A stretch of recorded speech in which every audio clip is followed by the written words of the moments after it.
Bonjour chers internautes de IGFM.sn, nous avons le plaisir de recevoir aujourd'hui comme invité à votre émission 13 minutes pour convaincre M. Moustapha Guirassy, président des députés à l'Assemblée nationale, par ailleurs président du parti Sud, Sénégalais Unis, SUD, voilà, SUD, Sénégalais Unis pour le développement. Voilà, bonjour M. Bonjour M. Fall, très heureux de participer à cette émission.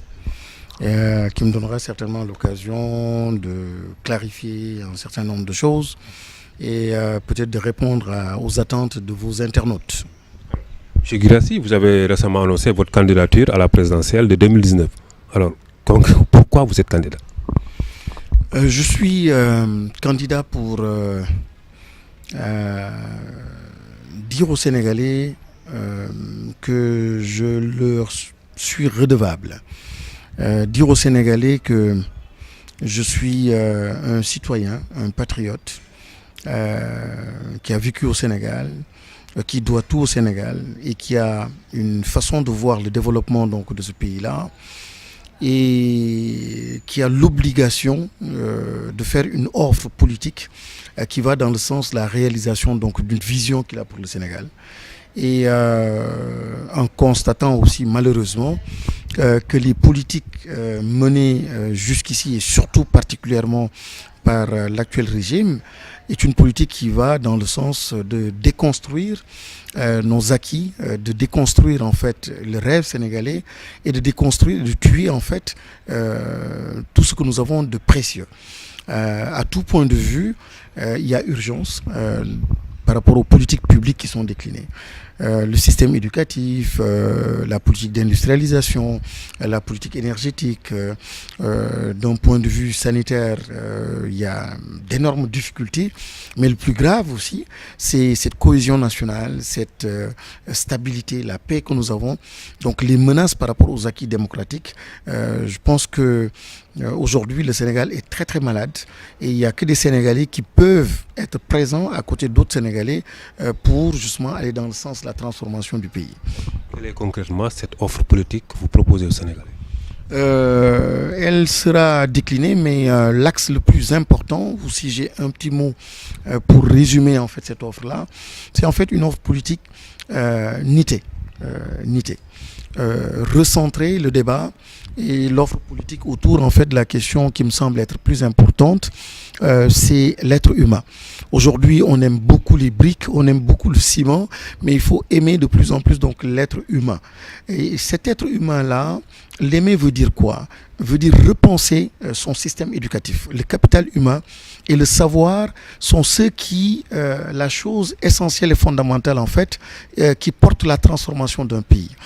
Des pays émergés ou émergents comme la Corée du Sud et d'autres pays que nous connaissons, qui sont aujourd'hui presque des pays développés, en 1960 étaient aussi pauvres que nous. Mais ils ont misé en fait sur le savoir, ils ont misé sur le capital humain, d'un point de vue citoyenneté, comportement, éducation, savoir, pour que justement la transformation de leur économie repose au pacte de là. Or, aujourd'hui, vous voyez en fait le taux d'échec au baccalauréat, presque 70%. Vous voyez en fait le décrochage scolaire. Vous voyez en fait toutes les difficultés que nous connaissons, les difficultés que connaissent donc les systèmes éducatifs. Donc, on n'est pas du tout prêt, on n'est pas du tout sur les pistes qu'il faut pour porter en fait la transformation de ce pays-là. Ça, c'est un premier point sur lequel nous allons fortement agir. L'autre question, c'est la question donc de la maîtrise énergétique. Aujourd'hui, quand on voit l'énergie ou l'électricité, elle est dans les grandes villes, elle n'est pas suffisamment introduite dans certains secteurs d'activité, par exemple le domaine agricole. Le secteur agricole, presque 0% d'énergie dans le secteur agricole.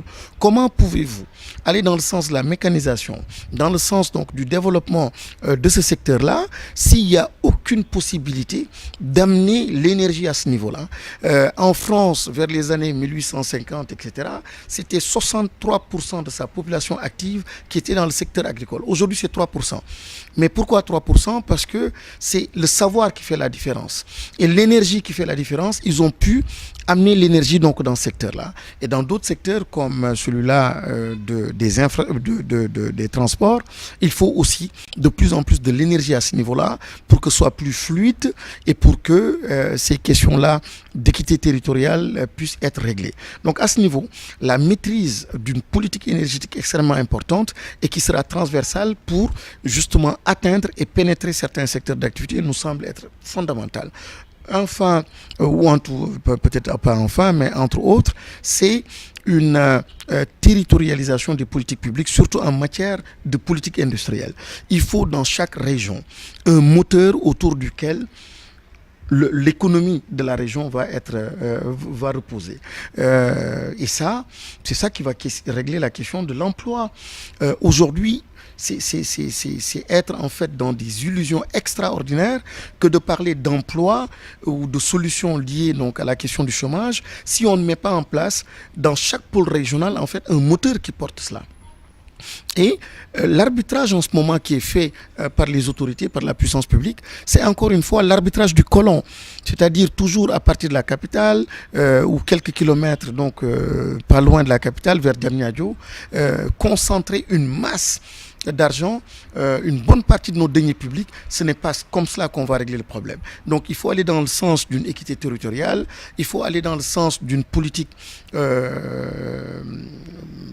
territorialisée, c'est-à-dire qui met en avant les atouts de chaque pôle, de chaque région pour qu'il y ait une véritable émergence et c'est de cette façon-là qu'on va régler aussi la question de l'équité territoriale. Bien sûr, il y a d'autres axes liés à l'environnement, liés donc à la santé, mais il me semble que les piliers les plus importants soient ces piliers-là, une vraie maîtrise donc de l'énergie pour justement booster des secteurs qui sont importants et aussi une logique donc d'équité qui permet en fait de mettre les investissements là où il faut et de permettre justement qu'il y ait une équité et qu'il y ait un développement harmonieux.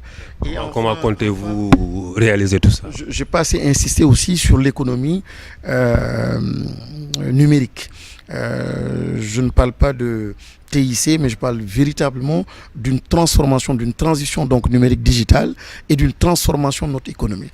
Il faut, comme je l'évoquais tout à l'heure par rapport à l'énergie, il faut absolument que le numérique traverse, la digitalisation traverse en fait tous les secteurs d'activité, primaire comme secondaire, comme tertiaire, et c'est comme cela qu'on va être vraiment dans une véritable transformation de notre économie, de notre pays. Rapidement, comment est-ce que vous comptez réaliser tout ça? Par quels moyens? Les moyens, c'est d'abord la rationalisation de certaines dépenses. Je pense qu'il y a énormément de gaspillage au niveau des agents, certaines directions. Donc il y a des économies certaines qui seront faites à ce niveau-là.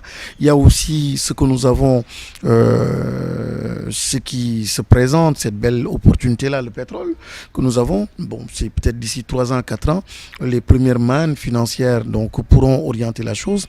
Mais essentiellement aussi, c'est l'assiette fiscale. L'élargir, donc aller vers une fiscalisation de certains secteurs ou certaines activités.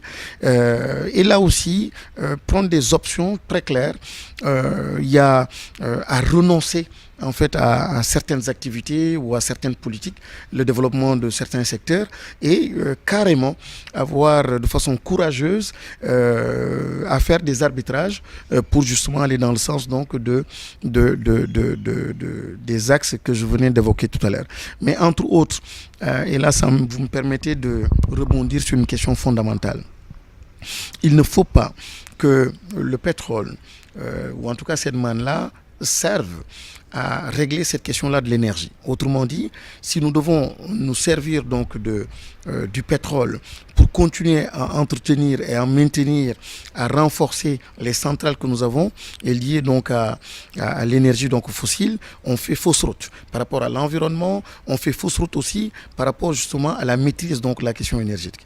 Il nous faut aller dans le sens d'un mix énergétique, donc surtout le solaire ou d'autres, qui sont très coûteux, et justement ces opportunités financières que nous aurons devraient être orientées dans ce sens-là. C'est-à-dire que tout ce que nous allons capter comme ressources nouvelles devrait nous amener à aller dans le sens de la maîtrise donc de l'énergie. Sans cette maîtrise de l'énergie, vous ne pouvez pas développer donc les autres secteurs. Et je pense que c'est un aspect important du financement donc des politiques que nous allons soumettre aux Sénégalais, à nos concitoyens. Rapidement, une question d'actualité, le parrainage. Un obstacle, comment comptez-vous le franchir? Très facile, très simple. C'est aller vers les Sénégalais, solliciter de la part des Sénégalais leur soutien, leur appui, donc leur parrainage. Et je pense qu'on ne devrait pas avoir de difficultés. Nous sommes bien nés et bien sénégalais, avec les ancrages qu'il faut et le réseau qu'il faut. Et surtout, le plus important, c'est qu'en 2019, pour une fois, les Sénégalais n'auront pas à dire tout sauf Macky, par exemple. Je pense que cette fois-ci, il s'agira de choisir. Pour la première fois, en tout cas, rare dans l'histoire politique du Sénégal, il s'agira aujourd'hui, il sera question de choisir un candidat. Je pense que cette fois-ci, les Sénégalais sont dans une autre perspective. Il s'agit aujourd'hui de trouver le candidat pour porter le rêve sénégalais. Et pour cela, nous sommes confiants. Nous savons qu'ils sont à l'attente d'une offre, et notre offre semble être ou aller dans le sens donc de la demande des Sénégalais. Et cette demande, c'est quoi? C'est un peu plus de courage, un peu plus d'ancrage, un peu plus de dignité, de liberté, dignité pour être patriote et protéger donc son secteur privé national. Et je pense que notre offre va dans ce sens-là. Et jusqu'ici, en tout cas, les Sénégalais nous le rendent bien. Bien sûr, Kédougou n'est pas le Sénégal, mais le test a été fait dans cette région. Et par rapport à d'autres activités aussi et d'autres moments, nous avons aussi pu faire ce test-là avec d'autres Sénégalais et d'autres régions. Et je ne suis pas seul, même si je suis devant en tant que candidat. C'est une coalition avec d'autres partis, c'est une coalition avec d'autres mouvements. Et derrière toutes ces personnes, tous ces partis, bien sûr, sont des Sénégalais qui sont là. Maintenant, ce qu'il faut regretter dans le parrainage, c'est que tout cela aussi, malheureusement, nous amène vers des situations donc, de litiges et de conflits post-électoraux quand même assez dangereux. Et le Sénégal n'avait pas besoin de cela. Votre ancien parti, le PDS, semble avoir un problème autour de la candidature de Karim Wade. Est-ce que vous êtes prêt à être un plan B pour le PDS? Ah non, je suis le plan B de personne, je ne l'accepterai jamais. Je rappelle simplement que en 2011-2012 déjà, je crois 2011, il y avait une démission du gouvernement, même si j'ai été reconduit par la suite. Mais c'est pour dire que j'ai des principes. Et aujourd'hui, il n'est aucunement question d'être le candidat de quelqu'un. Par contre, j'ai les meilleures relations avec le Parti démocratique sénégalais. J'ai d'excellentes relations avec la plupart des partis de l'opposition, et particulièrement donc le Parti démocratique sénégalais. Et j'ouvre les portes.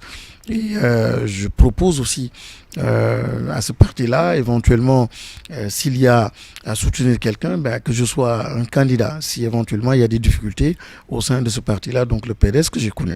Mais je ne suis pas du tout le plan. J'ai une offre, j'ai une vision, et je tiens absolument à ce que l'offre soit audible, soit différenciée, et soit bien entendue et comprise par les Sénégalais. Vous aviez été une fois démarché par le chef de l'État Macky Sall pour une alliance. Est-ce qu'on peut s'attendre, voilà, on est en politique, il ne faut jamais dire jamais, que vous acceptiez, je ne sais pas, par extraordinaire, cette main tendue du président pour une alliance comme Fada l'a fait? Je n'accepte pas la main tendue du président de la République. Est-ce que c'est très clair? Voilà. Donc je n'accepte pas la main tendue du président de la République. Je suis candidat à l'élection présidentielle. Je ne suis dans aucun aucun deal, je ne veux être dans aucun deal. Ma vie a toujours été très claire dans la transparence et de façon transparente aussi. Je dis je ne suis dans rien sauf me battre pour mon offre politique, me battre pour ma candidature, me battre pour remporter les élections. Donc, merci, M. Guirassy. Nous rappelons aux internautes que nous avions le plaisir de recevoir aujourd'hui comme invité à votre émission 13 minutes pour convaincre, M. Moustapha Guirassy, président du SUD.